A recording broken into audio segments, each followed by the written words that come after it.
Welcome to another dojo topic. Have you ever noticed in life that you're like, oh, if I could just fix this one thing about myself or about this other person, or if I could make this change, or maybe you feel like you need to control something a little bit more. If so, that might be why you attracted today's video. I'm going to share the topic that we discussed today in the dojo. Again, I'm so happy that you're here, that you've attracted this video. And just a reminder, before I begin, nothing shared here is meant to become a rule, belief, or teaching you must follow. You're always invited to take what resonates and release anything that doesn't. Your inner wisdom is always the final authority. Last week, our topic was on the freedom of being nobody. So if you missed that or were not able to join us live, I'll put a link to that video at the end of this video. This week, however, our topic, as I mentioned, is the addiction to fixing what was never broken. What if the effort to fix something about yourself or your life has been the very thing keeping the illusion that something needs to be fixed alive? What if that's what's keeping it alive and continually, in that pattern or that loop of something needs to be healed, something needs to be fixed? Today, we're exploring a quiet assumption many of us have carried for years, that something about us needs to be fixed, improved, healed, repaired, or transformed. But what if that assumption itself is the misunderstanding? Much of what we call inner work begins with a quiet belief that says, I am separate, separate from peace, separate from wholeness, separate from what I seek, and even separate from source energy, life, God, whatever your name for it is. The basis of separation theology is the belief that what you long for exists somewhere outside of yourself and must be earned, found, or manifested later. But life is oneness. What you ask for is given immediately. Of course, it doesn't always show up in the form that the mind was thinking it needs to show up. So that causes us to keep asking, fixing, healing, improving, repairing. The addiction to fixing doesn't always look obvious. It often sounds like some of the following thoughts. I mean, this is why our head looks like this jumbled mess, right? Because these thoughts are always just flowing through our head. And beneath every one of these thoughts is the same hidden assumption. Something about me is not enough, just as I am. So we have physical repairing that we want to do. Oh, if I lose the weight, if I look better, if I change my body, then I'll finally feel okay. We have the financial repairing. If I make more money, if I achieve more, if I become more successful, then I'll finally feel secure. We have the relationship repairing. If people would only approve of me, if I'm more pleasing, if I'm more needed, then I'll finally feel worthy. There's emotional repairing. If I can stop feeling anxious, sad, or unsettled, then peace can begin.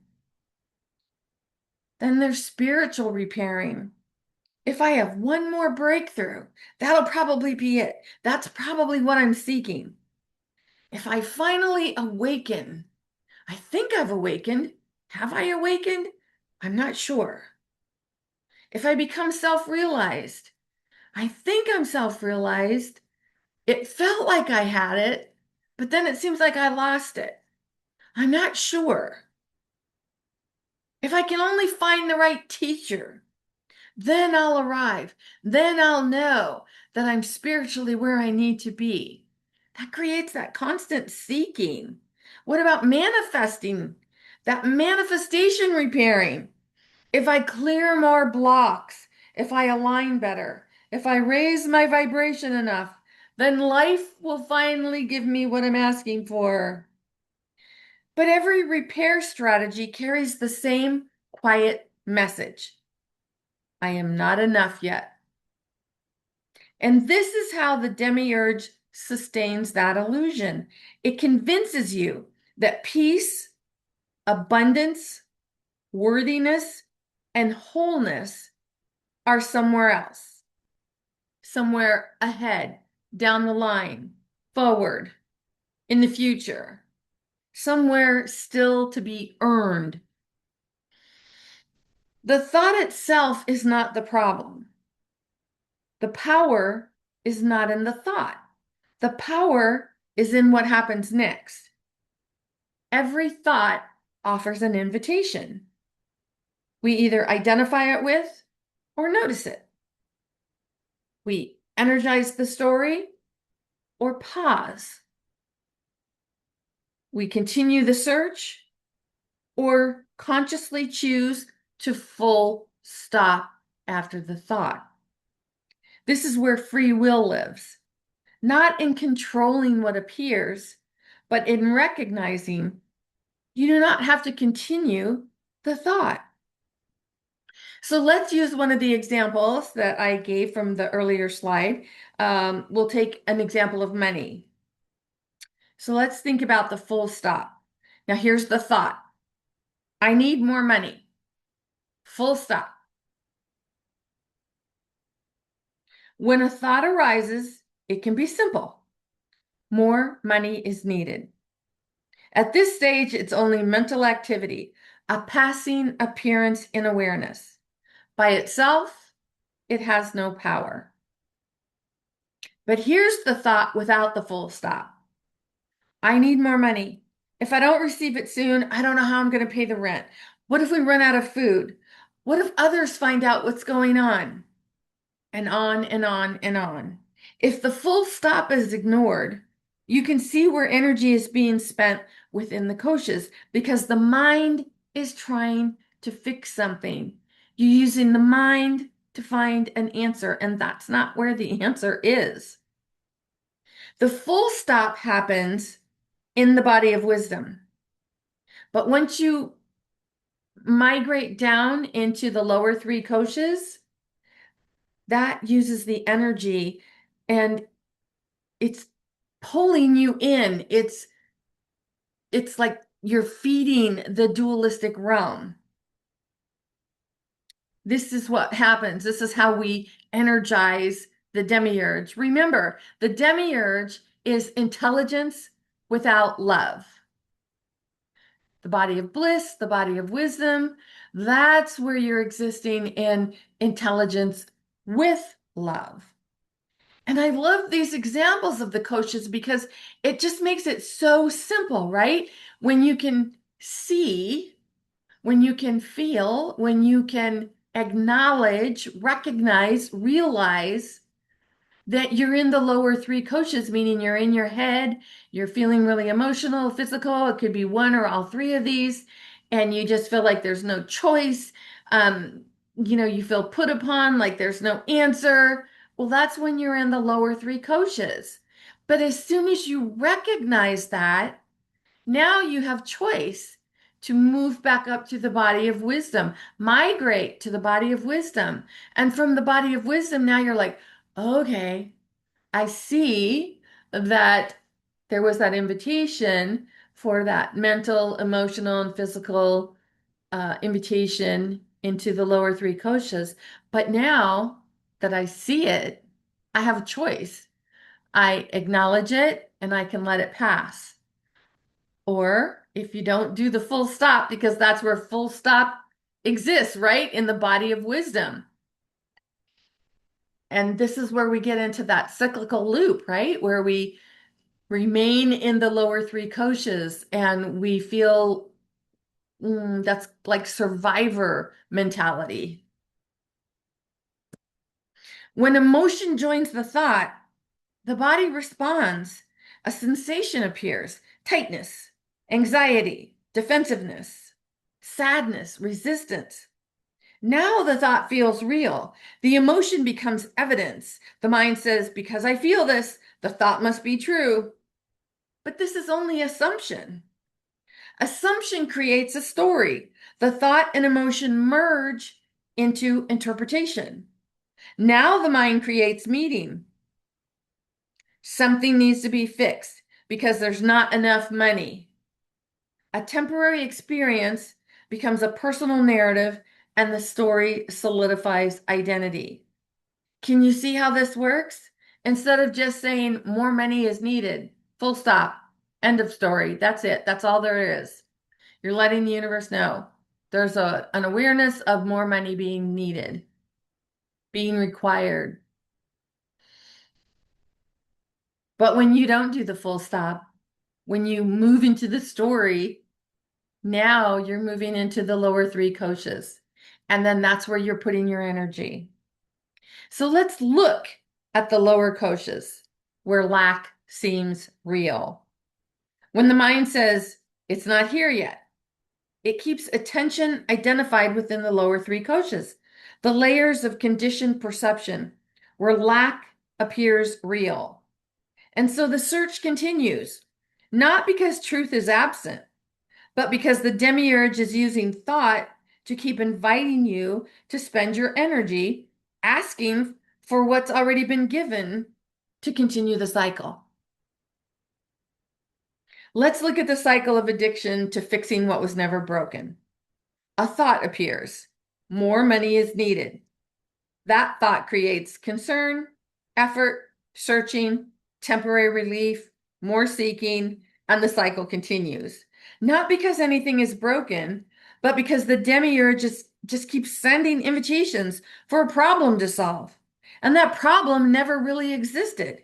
Now, in this case, we're using the example of money, but it could be anything, any one of those categories, spiritual category, financial category, relationship category, any of those. Just look at what keeps showing up for you. What is that cycle, that hamster wheel that you've been on, that roller coaster ride where you just keep getting on and getting off and getting on and getting off, and you're like, oh my gosh, when am I ever going to be done with this ride? When the thought form arises as an invitation, it can be declined or energized to create the illusion of lack. If the invitation for lack is accepted and a story is created, the lower three koshas are energized to create a reason something needs fixed. I need to understand this. I need to heal this. I need to become better. And suddenly, a self appears who seems responsible for fixing it all. In every moment, thought presents invitations. When they arise from conditioned identity, the demiurge is perpetrating separation, duality. Free will is the ability to choose which invitation receives your energy from the body of wisdom. So when you notice that you're in the lower three koshas and you're feeding the demiurge with your energy, now you say, oh, okay, let's just migrate back to the body of wisdom. Yes, and from this space, I can see now I have a choice. Do I continue sharing and feeding my energy to the demiurge? Or would I rather rest as awareness, as effortless being? Because, oh boy, when we are feeding the demiurge, that takes a lot of effort. It takes a lot of energy. And you feel it because you feel drained. You feel exhausted. So when thought says, this should be different, notice the moment that thought appears. Does it appear as, this shouldn't be happening? Something's wrong? This needs to change? Because can you feel the difference in the vibrational frequency to, this should be different versus, this should not be happening. Something is wrong. This needs to change. I mean, I'm sure you can hear the difference of the vibrational frequency just in my voice when I give these examples. Because whenever you're feeling these intense emotions, this is not failure. This is awareness recognizing itself. This is the moment self-knowledge becomes available. The thought is not the problem. Identification with it is what's giving the problem, or what we label as the problem. What if the one trying so hard to fix itself? What if the one trying so hard to fix itself is itself a thought, created appearance? Take a moment without reaching for an answer. Just notice what was here before the thought and what is here in between the thought. Can you get that center? Can you feel that center, that calmness, that peace when you're not engaging the thought? Fixing offers the promise of relief because it whispers just one more breakthrough, one more realization, one more insight. And identity survives through the pursuit while energizing the demiurge. Imagine spending your life searching for peace as though it were buried treasure. You fight for it, sacrifice for it, climb every mountain for it. Others even admire your strength. You become skilled at the battle, and yet secretly, you're exhausted. Exhausted from seeking, exhausted from striving, exhausted from trying to become. And then comes the great recognition. Peace was never hidden. The search itself is what made it seem so distant. We are not a personal identity trying to become a whole. We are awareness aware of itself. Thoughts come and go, experiences come and go, sensations come and go, but that which knows them remains. Only what's constant can be true. And what is constant is always existence knowing itself. There is no separate doer managing life. There is only infinite being expressing as experience. When the illusion of the doer softens, there is immediate relaxation. Nothing needs to be manipulated. Nothing needs to be forced. Resting just becomes natural. Thought has no independent power. How could it? It's an appearance arising within awareness. It's a form arising within awareness. It gains apparent authority only when attention says, yes, this is true. It must be true. Because without identification, thought is simply movement, like clouds crossing the open sky. You were never broken. What you seek is not ahead of you. You are already home. The battle was never required. The treasure was never hidden. Rest, allow, recognize. Intensity is the invitation to remember what you are. When you ask, it's given immediately. But if it doesn't appear the way you envisioned it to appear, the mind convinces you it's not here yet. So you continue asking, which only keeps you in the lower three koshas. It's not a matter of trying to believe something you can't see with your physical eyes. It's a question of where you choose to spend your energy. Remember, life is an energy game. And when you see things as energetic movement, a vibrational frequency, rather than the experiences unfolding, everything seems so much more effortless. You get to choose where you spend your energy. So let me ask you, would now be a good time to consciously choose rather than not paying attention to what's going on and what your thoughts are. There is no doer. So when the urge to fix something arises, the formula can assist you in moving through the koshas. When you think about the formula, think about that. Thought plus emotion plus assumption equals the story.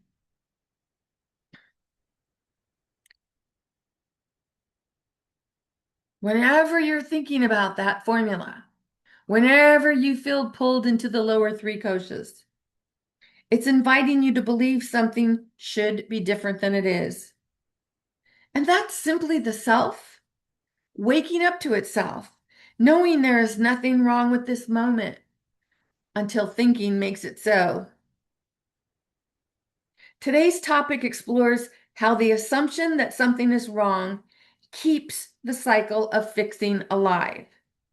We saw how thought creates the appearance of lack, identification sustains the illusion of separation, seeking keeps the battle alive, the lower koshas are navigated through conscious recognition, there is no separate doer managing life, and most importantly, there is nothing wrong with this moment until thinking makes it so.